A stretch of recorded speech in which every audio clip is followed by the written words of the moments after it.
When we were young, we read more often because we had to. It was the only way for us to get knowledge and to be enlightened. Read to your heart's delight and be enlightened. Let's just read.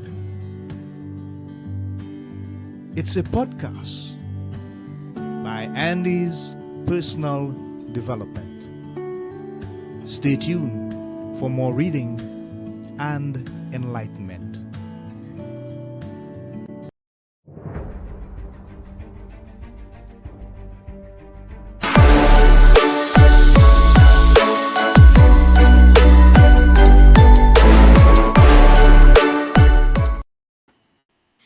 So, welcome to Let's Just Read the podcast. And we have a bit of a lag because of the weather down here in the Caribbean, but that's all right. We will proceed with this episode of Let's Just Read entitled The Writing Legacy of Caelen Walker. And he's live with us in the background, waiting to be introduced. So, let me tell you a little bit about our guest. What started as a hobby for Caelen became a passion. And after years of entertaining friends with random short stories, observational articles, and a variety of recreational writings, he was finally challenged to put his skills to use writing in an actual novel. He has developed a series called the Crown Acres series, and we'll talk with him about that. Also, with regards to his background, working with the U.S. Army and for military contractors, armed security, the tech industry, and more, as he plays the role also of a father, husband, son, brother, and a friend. Certainly sounds a lot to look forward to and to hear and to esteem from our guests. The writing legacy of Caelen Walker on Let's Just Read. So let's just welcome Caelen live in the studios. How are you doing today, sir? I'm doing very well, Andy. Very well. Very well. That's good to hear. So, Caelen, I usually start by asking my guests, tell me a bit about your legacy before you actually started writing. What was life like for Caelen Walker? So, I uh, I was in the military. I Yeah. did multiple combat tours with the U.S. Army, went overseas, and when I finally got out, one of the things that I started trying to develop was a way to handle what I'd seen and what I'd been around. Yeah. Yeah. And I didn't want to just write another book like I was a veteran and I served. I love the guys that write those, but there's so many of them out there.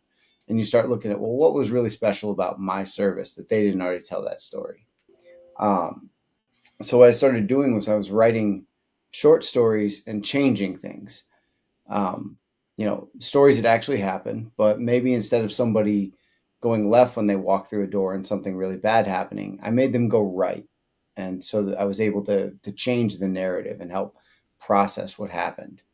Um, I've had a very select handful of friends that were allowed to read those because they were very personal stories. And uh, one day, one of the guys came to me and I don't want to use his language because he was a little more crass, but he said, "Why don't you quit being a punk and actually write a book?" Yeah. And when somebody approaches you and says, "Why don't you quit being a punk and write a book?" It's like, "Oh, yeah, I'll just write a book. It's so easy, right? Let me just Right. do that." And it it came together. I was able to write Crown Acres, Uh-huh. and the response was phenomenal. A lot of people said, "What happens next?" Yeah. And so that's what I did. I started writing what happens next and building out this universe of these characters that have lives. They're not these flat characters that are always doing the right thing, or the bad guy is not just pure evil. He exists for a reason and does things for a reason. Yeah. And Yeah. and that's kind of where it's developed to. Wonderful. Thank you for sharing, Caelen. We appreciate that, and we appreciate you for being quite vulnerable and open. Could you remember when you accomplished the writing emotionally, how it felt for you? Was it like a release or a revelation? Actually, for me, so I finished Crown Acres, or excuse me, I finished Frost Rising, the first book in the Crown Acres series, Hmm. and I found a really great spot in the story to just kind of Uh-huh. end it. Yeah. because it was a great spot that if I never wrote another word, the Mm-hmm. reader could have the story. They could kind of use their imagination for how things worked. Okay. But it also segued really well into the next book. Mm-hmm. And for me, it was like a an itch in my brain that I couldn't scratch. Like the story was right there. There's more to tell, and it sounds so cliche, right? Like, oh, the characters tell me what's happening, and you always hear people say that, and you're like, yeah, okay, but it really was. It really was this. The characters are still sitting there, and they're like, we're not done yet. There's more happening, and you need to write it down. So Yeah. Yeah. So, how challenging, Caelen, was the actual research and putting the information together and the editing process? Was it a challenge for you, or did it come naturally as you began to delve and dive into the process of actually doing the work to get the final publication out? so the editing process, my editor is a very good friend of mine. He does a lot of the English grammar type editing, actual punctuation, things of that nature. And we actually trade services. He's also a writer, so I edit Ah, for him, but I edit more along the lines of continuity and story development, things like that, where he's a little bit weaker. So right. he's phenomenal in what he does, and he definitely challenges me in some spots of, I know this isn't my area, but this character seems like he could be doing more. And I'm like, yeah, you're probably right. So we kind of feed off of each other in that way. As far as the research goes, I grew up during the big scare of Y2K. My Mm-hmm. my Yeah. father bought very hard into Y2K. Uh huh. We had in our house, we had a washer and dryer, and we had stacks of canned vegetables and stuff because Just he in was case. Just in convinced case. that was going to be the end. And Yeah. so I learned a lot about preparation and readiness from him Right. as a child. Right. And the Crown Acre series has a lot of that involved. I was able to pull from my military experience, my experience growing up as the child of somebody who lived that lifestyle, and the areas I have to research. I'm blessed to have a very strong network of friends that almost everybody dabbles in a little bit of something. If I have a Right. radio question, I've got radio guys I can go to. If I have a vehicle question, I got vehicle guys I can go to. Wow. Yeah. Wonderful. Sounds good. So, where did the inspiration come for the Krong Acre series? What prompted that? Where did it come from? So I again the whole concept of the Crown Acre series is in Central Texas, San Antonio, Texas. The grid goes down. There's no more technology of any type, which Americans have shown repeatedly would be crippling. We Hmm. get storms that come through. They take out the grid, and people they're literally dying in the streets Yeah. over Mother Nature. Yeah. So the idea that something bigger than that happening that lasts longer, there's an entire genre behind that. There's other very, very talented writers that write in this genre. But some of the things that always annoyed me is they have, the grid goes down. Can former Navy SEAL John Smith keep his family safe? And I'm like, well, he better be able to. Because if Mm-hmm. the Navy SEAL can't, the rest of us are kind of in a tough spot, right? Right. Right. Um, I didn't want that. I wanted to address some of the tropes of the special forces guy being the main character. My main character is a tech guy. He has Mm-hmm. nothing to do with military or guns or any of that. Uh huh. I wanted a situation where people had to rely on one another and build out a community. That's something that I think is very realistic and very plausible in that world. Is you're going to need a community to stay alive. And I just basically took on a bunch of the tropes that bothered me about that genre that I read often, and said, I'm gonna try and change this up and see what I can do with it. Wonderful. So, I'm hearing community, and you're thinking about, well, if this Navy SEAL guy can't fix the problem, then who can? What other philosophical message do you want people to actually get from that particular Krong series that you're speaking about? So the two most philosophical things are, first of all, there's the monsters are the people that live next to you. Uh huh.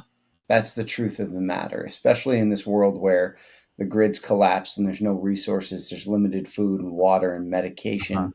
Uh huh. Um, I will. go out of my way to help my neighbors in Right. this world. Absolutely. Even in that world, I will do what I can to help. But at the end of the day, when it's your children who are crying from a starving belly, when it's your children who are in danger, we become different people. Yeah.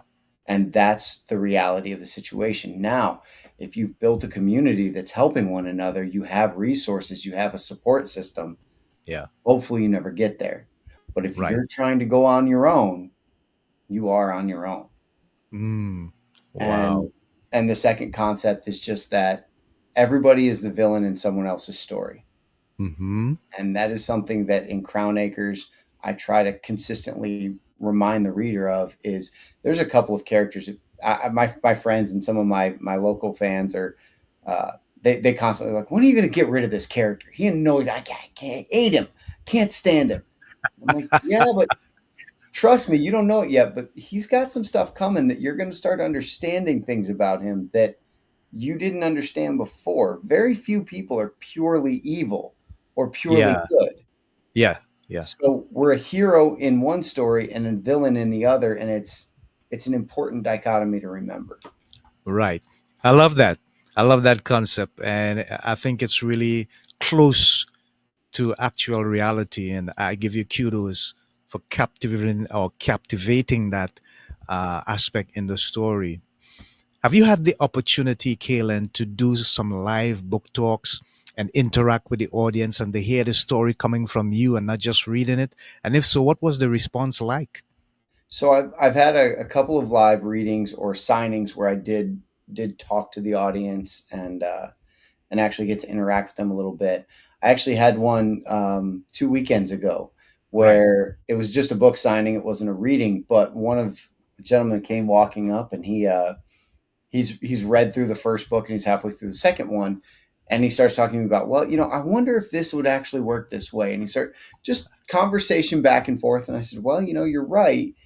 If what you're thinking happened, then maybe it Uh-huh. wouldn't. But that's not what happened. And he's like, oh, okay, I'll keep reading, and it's a great reaction too. I've had people, there's a very beloved character, and again, no spoilers, but there's a very beloved character that gets himself into a bit of a situation at one point. And I've had people tell me, they've threatened, if something happens to this character, I'm driving to Texas, I'm gonna whip your butt. And I'm like, keep reading the story, man. I can't tell you Yes. what happened, but Yeah, yeah, yeah, keep yeah. reading. And so it's wonderful to me, and I mean, it makes me grin from ear to ear when people are that involved and that passionate about these characters, good and bad. When they're like, "You seriously need to kill this dude off. I'm tired of reading about him. He's a punk. I don't like him. Get rid of him." And I'm like, "But I can't because that's that's a reality. He's not there Yeah, yet." yeah, yeah. And I love those reactions from readers. Yeah, wonderful. That sounds really good, man. So I'm just gonna show something on the screen here, Kaylin. There you go. Yep. I want you to tell us what inspired that cover. Where did the idea, the concept came from to do that covering for the first novel? So Crown Acres is the name of the series is Mm-hmm. actually circled around this subdivision that they live in. The main Uh-huh. character is Clint Frost, Right. and that's where the Frost Rising comes from. All But right. this is actually a reimagining of a picture I took of my actual entryway to my subdivision that I live in. And I talked to an artist friend of mine, and I said, let's think about early on in an event like this. We're going to fortify. We're going to shut this down and keep this safe from people being able to come in. And he changed the name, and we added a couple of things and whatnot. But it kind of gave that picture of this is the reality of what we're looking at. Wow. So I'm just gonna read something here and then you're gonna get some comments. It says he had no training to survive in this new world and had never given much credit to preppers. When the lights go out, Clint, as Clint Frost, as you were alluding to just now, has to start changing his understanding of what life is and what a real struggle can be. He will have to navigate the new world with its new rules and find a way to build a community he can trust and get some form of trust to protect his family. Wow. That alone sounds intriguing, Keelan. What is the concept behind that aspect of thinking of survival for this guy and his family? 'Cause I think it sounds really intriguing. So again, one of the things that I blessed and cursed in this, but I've been to parts of the world where the understanding of the word survival Uh is huh. completely different. Wow. Um, when I was in Iraq, when I was in Afghanistan, Mm-hmm. and other places that I've been, the idea of survival is literally getting food and water, clean-ish water, and Ah. safe-ish food into your stomach. Knowing that when you wake up in the morning, your kids are going to be alive and in the beds that they're supposed to be in. Yeah. These are ideas of survival in those areas. Meanwhile, I'll go to a Target here in the U.S. and hear some woman standing in line at Target talking about how she can't survive without her double whip half calf caramel macchiato. You know, and we joke around about first world problems, but that's where the concept for this came of take somebody who's not trained and not prepared and hasn't thought about what life is like, take them from the first world and put them into the third world Mm. overnight and see what Ah. they do. To not Yeah. not even just them, take their whole community, their Right. family, their friends, their coworkers, the people that they care about that are close to them, and plunge them into this third world country where survival is a completely different concept. Yeah. And now let's see what they do. Wow. That's a contrasting, intriguing, and engaging concept. I'm really impressed by that, Kaylin. Thank you so much for sharing. Absolutely. So, what does the future look like for you, Kaylin, with regards to writing? What's next on the horizon? If you feel free to share. Absolutely. So I'm currently working on Hard Frost, which is the third book in the main storyline. Right. My last release was Rebels Redemption. Now, Uh Rebels huh. Redemption is occurs in the same kind of continuity, the same universe as Clint and what he's going through. The same Yeah. major event happened that shut down all the tech, but instead of being in San Antonio, this one takes place in West Texas, out in the desert, and Okay. it's the first in a series of books that's part of Crown Acres in a way, but it tells stories from other places and what they're going through. One of them will be upstate New York, for example, where the winters truly can and will kill you. You know, how are they surviving? How are they getting through it? If we go to Right. Tennessee or South Dakota or wherever, how are these other people making it through this event? Yeah. And Rebels Redemption was an absolute work of love. I know I'm probably not supposed to say this, but it was definitely my favorite of the books to write. Um, and You entitled to. You entitled to, Kaylin. You yeah, entitled to. it was a wonderful story to write. Yeah. Yeah. So I just want to continue in the process, and we're gonna go to the second one. Frost settles. Hmm. And I'm also going to read something that I have here because I think, man, this is so intriguing. Now, Clint and his family are beset by troubles on all sides. They have the BDL to the west seeking to overthrow their community and bring them into the fold. The masses of San Antonio to their east hunting for resources whenever they can find them. Ghost and his growing clan of troublemakers seeking vengeance, and a strange new player who seems to be neither friend nor foe, with resources dwindling the community, is faced with tough decisions ahead. This song's so real, so real. What's the Yes. main concept here, Kaylin? Well, so again, that idea of everybody is a villain in someone's story and a hero in someone else's, and we have these characters. Now, this book is primarily told from a point of view of Clint and his circle. Right. However, there's other people here. I mean, San Antonio is the seventh largest city in the United States. Yeah. If Yeah. this event happened, it's going to be massive. The Mm. population is going to be huge that moves around.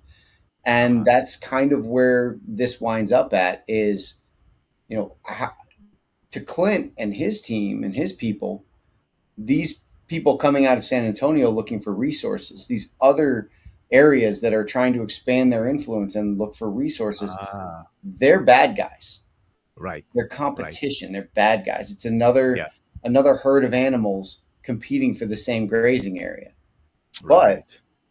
to Clint and his team, they're the heroes. Now, when you look at some of these other groups, Clint and his team may not be heroes. They might be that other herd that's the bad guys. And kind of building on that again, we do really stick to Clint as the main character and his group and that perspective, but it definitely paints a picture of, you know, how we wind up working together and what that dynamic looks like in this new world. Wow. Wonderful. Wonderful. I love it. So, Kaylin, if you had to describe your style of writing, would you say that anyone who is famous or maybe not so famous have had a major influence on your style, or does it sound similar to anyone you would have admired while you were in the process of writing?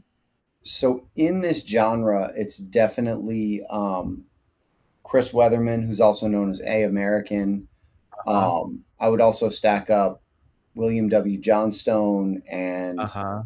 uh, oh man, William Forsythe, All right. Right. Chris Right. Browning. There's a couple that are definitely Yeah. within this Yeah. genre. They play that role. Outside of this Yeah. genre, Garth Stein has had a massive impact on me and his writings. Okay. I really enjoy what he Okay. writes. Yeah. Great. Wonderful.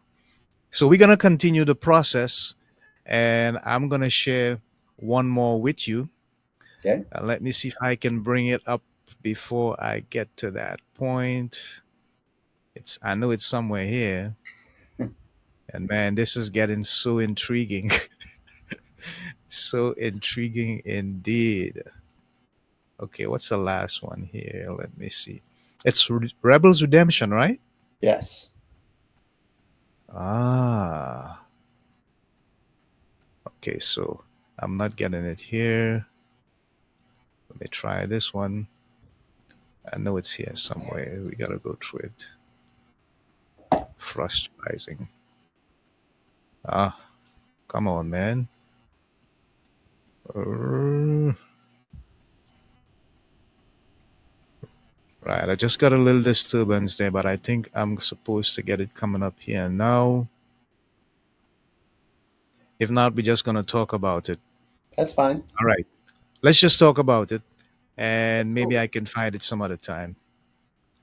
Yeah. So as I said before, Rebels Redemption is it's still in this same world. Uh And huh. the idea behind it is if we had an event that shuts down all technology, power, water, everything in San Antonio, one of Mm-hmm. two things is going to happen. Either the rest of the state or the rest of the country is going to send in aid and try and Mm-hmm. help out. Yeah. Or it's a big enough event that it shuts down all of it and nobody can help out. Uh In huh. which case, one of the things that I always kind of wanted to know is what's going on everywhere else. We we get a lot of these stories, and I completely understand why the author does this. But we get three, four, 10 stories in a row of the same group in the same area, and it's like, okay, I get that. This is the group that we're invested in. This is the story we're telling. But I'm a curious person. I want to know what's happening in other parts of the country while all this is going on, Yeah. and that's what I wanted to do with Rebels Redemption. I also the main character Alex kind of he came to me and for anyone who reads the series, they'll realize Alex never would have worked. There we go. Alex never would have worked in Crown Acres. He just Ah. wouldn't have fit there. He never would have been a solid character. But I loved him so much, and I wanted to write that story about him and let him tell how he was coming through things, and that's what Rebels Redemption allowed me to do. Wow. So here's this, and this is going to be really familiar with you, but for the sake of the audience, Hmm. after surviving a life of hardship and being part of a motorcycle gang, that explains the picture, the covering of the book. Then 5 years in prison, that explains the tattoos. Alexander Connery must find his way in this new world with no power and no technology. He must balance the monster he's caged away and the protector he's always wished he was to help those who are becoming more and more important to him to survive. It comes as no surprise that he can make it through this horrific new world, but can he do it with his soul intact? Caelen, that's deep, man. That's Yeah. really deep. That's I really love deep and Alex's profound. character so much. Everything about Yeah. him was just so powerful and so much to work with when I wrote it. I love it. Amazing stuff. Amazing, amazing, amazing. I commend you for the depth of your imagination there, and of course, some of the things that you have experienced personally coming into. But I think it's just wonderful stuff there. So we're gonna take this from the stream a little bit, and we're gonna get back to that big screen. Right there we go. So, in terms of the philosophy that you have on life, the outlook, I guess it's like community building, each one being there to help and support the other. What do you see happening in the world today that you can align with some of the stuff that you have already written about? The biggest issue I have is the polarization that we see. It Yeah. it doesn't matter where you look, it doesn't matter what line you decide to look down. The narrative all around the planet is us versus them. And if Mm-hmm. you don't agree, support, love, back 100%, get in line with what I think, you're Yeah. the enemy. And that's Wow. wrong. It's Yeah. it's Yeah. incredibly wrong. I remember a time in the United States, at least. Now, I mean, granted, I didn't start traveling much abroad until I was an adult, but I remember a time in the United States that I could say blue is the best color in the world, and you could say pink is the best color in the world, and I'd go, agree to disagree. I don't Yeah. particularly care for pink. I'm Mm-hmm. more of a fan of blue. Yeah. But we weren't sitting there at each other's throat going, the government should pass laws that say that pink is not allowed and you should be ashamed to show pink. It means you're blah blah. No, we just said agree to disagree. And as long as you're not sneaking over in the middle of the night to paint my house pink and I'm not throwing blue paint bombs at your car, it wasn't an issue. Yeah. Yeah. And now it's all about division. Division Mm. is the key thing, and that's one of the reasons I took the angle I did in Crown Acres. Is division is what gets people killed in that world. You Yeah. need community. At Right. nothing else, bare minimum. I need to know that when I get tired and need to go to sleep, there's someone I can trust to watch out for me while I sleep. Yeah. Start there and work your way up. Wonderful. I love that story. I love the backdrop behind the story. And I think that you have really found something that resonates with a whole lot of people there, Kaylin. And hats off to you. I hope you have continued success with your work in the future as you continue to write. In terms of movie or television series, do you see yourself getting any of the Crown Acres or maybe the rebel stuff into that genre so that you can have a continuation and it stretches your imagination more? Oh, I mean, if anybody listening to this or anybody down the road says, you know what, I really want to take this to Netflix or Apple TV Uh huh. or into a movie, I would be all for it. Uh huh. I've had a lot of people ask me about that because um, the way that the story is written and the way it develops, a lot of people think it would lend itself very well to that type of format and that media. I'm all for it. The only constraint I have around it at this point is I have 9 books planned for Clint and his family and his friends. And I really want to get them done before anything goes to media because I don't want to wind up with a Game of Thrones situation where we're just making it up at the end because Yeah, yeah, the yeah. series outpaced. I But get that. Yeah. yeah, I'm wide open to it. I'd love to see it. I actually have a friend that really thinks it'd make a great video game. I said, hey, let's Okay. do Yeah, and that's a possibility as well. Yeah. it. Wonderful. Are you involved, Kaylin, in any mentoring program? And when I say mentoring, some of the persons that I've had on guests would usually tell me that there's a group of young people in their area that they see the future in, and they are investing their skills and their talents and their gifts in these young people because they think it's going to make a difference. Are you involved in any program like that in your area, Kaylin? I'm involved in a program that not so much young people, Uh huh. but particularly veterans who Okay. are coming out of the service and having a hard time transitioning to civilian life, figuring Yeah. out how to bring their skill set. Yeah. We changing the language patterns that they use, things like that.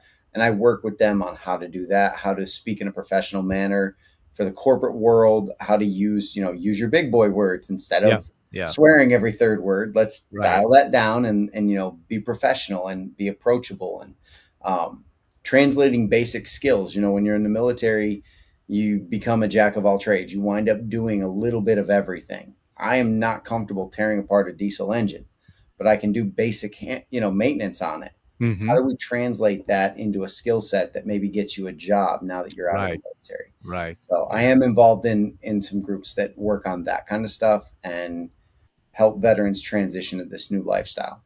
Yeah. Wonderful. I love that. Hats off to you, man. Continue keeping up the good work, and it's going to make a difference at some point in time. If you could just help one person, Kaylin, one, in every effort that you put out there, that alone is going to make a difference in the Absolutely. world. If you had a megaphone and you had access to just under 8 billion people, which is roughly the population of planet Earth, and there's something that it was the last opportunity you had to say to them, what would you say to planet Earth at that time? It's an outstanding question. And without thinking too far into it, my response would probably be you are all far more alike than you ever realize. Yeah, wonderful. I love that. And it's really short, but it sends a fantastic message.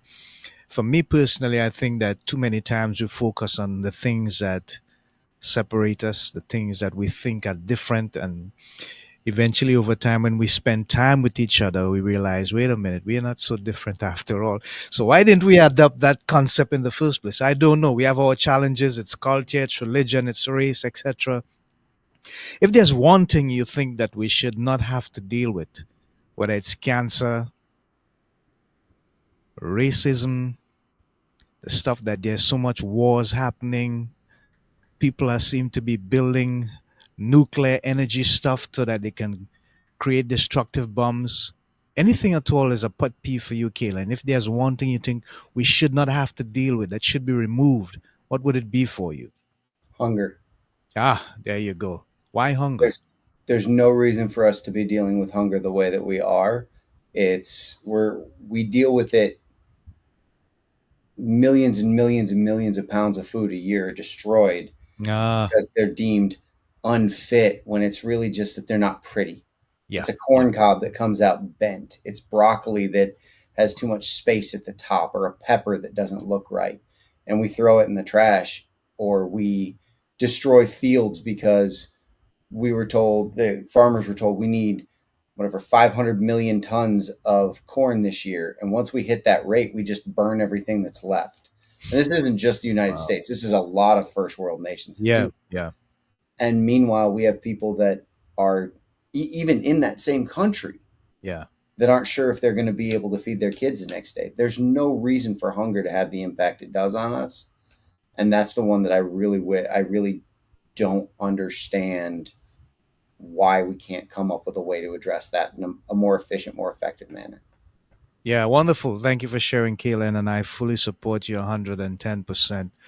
I'm going to put up something on the screen now, and I want you to tell the people how they can get your books, and if they need to have you come for a book talk, what's the most effective way to make contact with you? Go ahead. Absolutely. So, most effective way to get in touch with me is either on Instagram, Caelen Walker Actual, or going to CaelenWalkerBooks.com. Again, it's Caelen. And you can go to CaelenWalkerBooks.com and reach out to me. I also have a blog that goes out weekly there, as well as articles and things that I put out. That and Amazon are the two best ways to get a hold of my book. You can get it on Amazon, but if you want signed copies, you got to go to CaelenWalkerBooks.com and you can purchase them through there. Oh, wonderful. So there you have had it, folks. Frost Rising, Frost Settles, and Rebels Redemption. And he's got 9 books that he's looking to write. And he has to do that within a certain time frame. The Writing Legacy of Caelen Walker, live on Let's Just Read. We have come to the end of this wonderful program, and we had some people on board, but apparently they were so engrossed in what you were saying, Kayla, and they couldn't ask a question or make a comment. So maybe I'll get something after and I'll just share it with you when I do the editing. So, folks, we have been in the presence of Caelen Walker, quite engaging, and we hope that he would continue to do the good work and have many success going forward with his writing. Until next time, this is Andy of Andy's Personal Development on Let's Just Read, together with my guest, Caelen Walker, saying so long, Godspeed, God bless. And remember, keep reading for enlightenment, knowledge, and information. It's necessary. Absolutely. Shalom. Namaste. Bye for now, folks.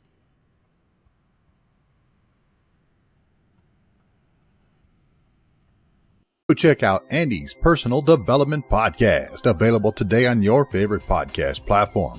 Andy's Personal Development Podcast. Sensitive and engaging, uplifting and inspiring to the point of fulfillment. Many episodes up for you to listen to already. Make sure you subscribe to be notified of future releases. Topics include success is born on both sides of the street, from mess to messenger, empowered women and the road to Moresco, achieving self-actualization through the ninja way, loving after narcissistic abuse, never quit on a bad day, discover your calling through self-mastery, and more. Andy's Personal Development Podcast is geared and designed to meet and fulfill the many instances of our search for answers to the mystery of our life, choices, circumstances, and outcome. We don't have to settle for second best or less. We can empower and inspire ourselves to rise one step higher every day and to realize our true self and potential to a brighter,